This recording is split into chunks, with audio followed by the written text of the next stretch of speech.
Xo'p, assalomu alaykum hurmatli kuzatuvchilar, hurmatli buxgalterlar. Bugungi darsimizda налоговый operatsiyalarni kiritish bo'ladi. Ya'ni firmamizdan qaysidir налогga pul chiqqan bo'lsa, uni 1S dasturiga qanday to'g'ri kiritish. Ko'pchilik buxgalterlar shunday qiynaladi va yil oxirida обороткani ochishganda o'ynab yotgan bo'ladi va may 3 soliqda soliq kabinetilar bilan bir xil yurmaydi. Xo'p, buni qanday bilsak bo'ladi? Qanday to'g'ri kiritamiz? Xo'p, boshladik darsimizni. 1С 8.3 versiyamizda mana bugungi учебный baza deb ochib qo'ydik. Baza spesialni shu video darsliklarimiz uchun firma nomiga e'tibor bermaysizlar. Xo'p, darsimizni boshladik. Bank kassaga kiramiz bu yerda. Bankovskiy vipiska. Hali yangi baza ishlasa yo'q. Xo'p, men bir ikkita vipiskalarni tayyorlab qo'yganman. Ya'ni bir xil bo'lib qolmasligi uchun har xil налогga chiqqan pullarni tayyorlab qo'yganman. Xo'p, mana boshladik misol uchun. Xo'p, bankda debitda bilasizlar, bank debitda turgan pul bizda spesialniy bo'lgan bo'ladi, bizda kreditda bo'ladi. 50 burun krediti kamayadi. Kamagandan keyin bu spesialniy bo'ladi. Xo'p, boshlaymiz. Spesialniyani bosamiz. Ko'ramiz nima deyapti. Оплата за 53. Налог на землю с юридических лиц. Xo'p, налоговый pul chiqqan. Uplata налог bo'ladi operatsiya bu yerda. Uplata налог подразделение talab ketiladi. Har doim asosiy подразделение o'z bu yerda talab qo'ysa bo'ladi. U narsani qilmagan edik hali. Xo'p, sanani kiritamiz. Налог deyapti 53, yer solig'i deyapti bu yerda. Qaraymiz налог turiga. Ichiga kiramiz. Bu yerda mana yer solig'i turibdi.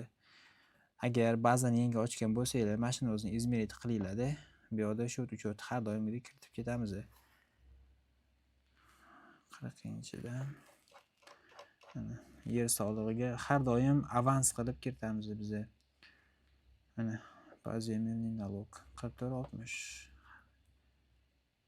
44.60. Demak, misol uchun buni 64.60 qilsa ham bo'ladi, 64.60 qilsa ham bo'ladi. Земельный налог. Biz har doim buni avansli qilib ketamiz. 44.60. Yer solig'iga to'lov. Xo'p, summasini kiritamiz. Назначениясini tashlaymiz. Провести и закрыть. Debit kreditiga qaraymiz, har doimgidek 50 burunda pul chiqyapti. Kreditda 44.60 налогga pul to'laymiz. 44.60 da debitda ko'payyapti. 12.400. Yer solig'ini ko'rdik. Xo'p, keyingimiz. Оплата за социальный налог deyapti. Ya'ni bu единый социальный налог. Единый социальный налог. O'zbekchada nimadir sal kelmay turibdi. Oplata налог tanlaymiz. Bu yerda ham hammasida oplata налог tanlanadi. Ijtimoiy soliq endi keldi. Kechirasizlar. Sanani kiritamiz.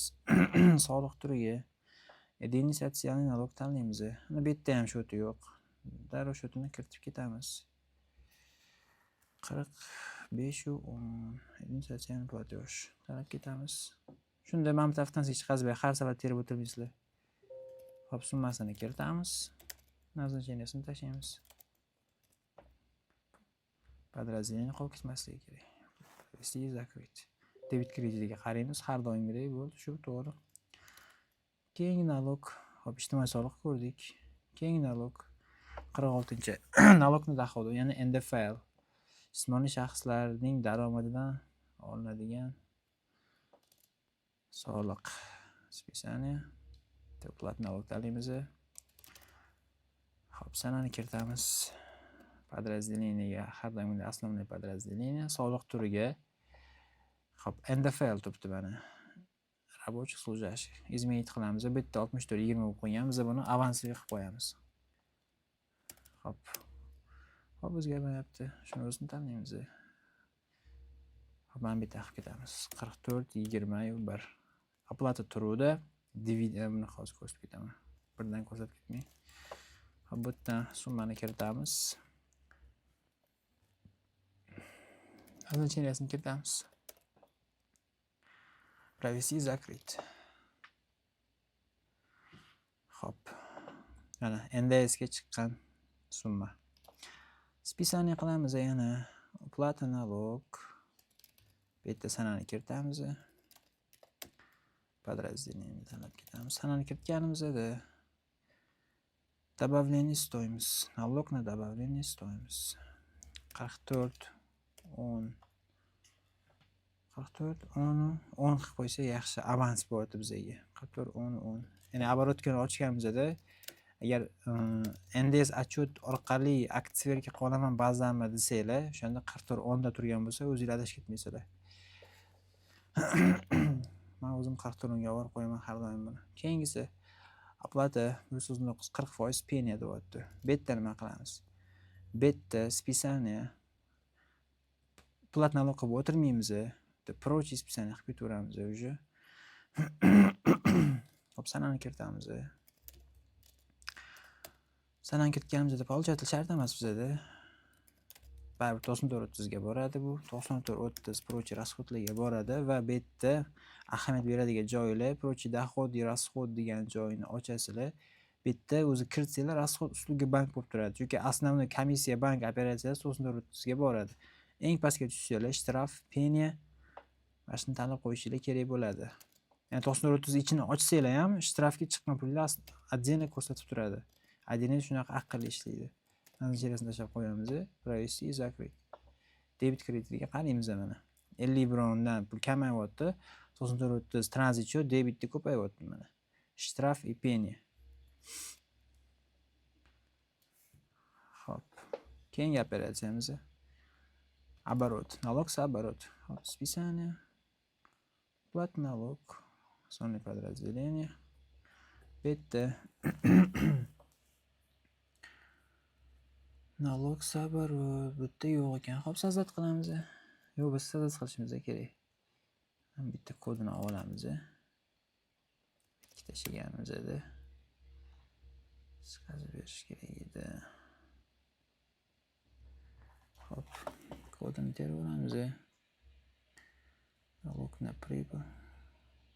Pribul bilan оборотni bitta olib borsanglar bo'ladi. Chunki yo оборотni nalog to'laydi firma yoki pribuldan to'laydi. Ya'ni pribul bilan nalogni bitta pribul bilan оборотni bitta joyga olib borsanglar bo'ladi. Mana shunaqa ketamiz. Nalog с оборотni bo'ladi. 4430 ga boradi. Summasini kiritamiz. Назначениясini kiritib qo'yamiz. Провести и закрыть. Hop. 138 налог на доходы получения в виде mana eng ahamiyat beradigan joyimiz mana. Списание, plata налог. Bilsanglar, uchredитель dividend ko'rinishida foyda oladi va olgan dividendidan налог to'laydi. Uni qanday kiritamiz desanglar? Plata налог bo'ladi bu yerda ham. Va bu yerda NDFL NDFL рабочий tanlab qo'yaverasizlar. Bu yerda shotini terayotganda 44 20 yu ikkini tanlab ketasiz mana. Avans платеж, NDFL, dividend и проценты mana. Shu yerda o'zini tanlab ketasizlar. Okey. Summasini kiritamiz. Назначениясini kiritamiz. Menimcha tushunarli bo'ldi deb o'ylayman. Shu asosan yirik nalog turlarini ko'rsatib ketdik. Xo'p, agar mavzu yuzasidan savol yuzaga keladigan bo'lsa, havolada ko'rsatilgan raqamga Telegramdan bog'lansanglar bo'ladi va yana bitta yangilikni sizlarga aytib ketmoqchi edim. Agar kimdadir amaliyot bo'yicha savollar tug'ilayotgan bo'lsa, o'quv kursida o'qigan bo'lsangiz yoki universitetda o'qiyotgan bo'lsangiz ham abitdan keyin ertalab farqi yo'q. Bizga bog'lansangiz, biz sizlarga amaliyotdan yordam berishimiz mumkin. Ya'ni как учебный center emas bizaniki endi. Kelib o'rgansanglar bo'ladi. O'zimizning ofisimizda o'tiramiz. Bemalol o'rganishinglar mumkin. O'sha 99 967 39 raqamiga bog'lanasizlar. Shunaqa muammo bo'ladi. Biz ofisga chaqiramiz, gaplashamiz. Albatta tekin emas bu narsa. Endi o'sha qimmat emas. Bizda учебный centerga o'xshagan narsa emas. Bizda real firmalar bilan ishimizni ko'rsatamiz. Shu bugun darsimiz shundan iborat edi. Hammalarga rahmat. Darslarimiz davom etadi.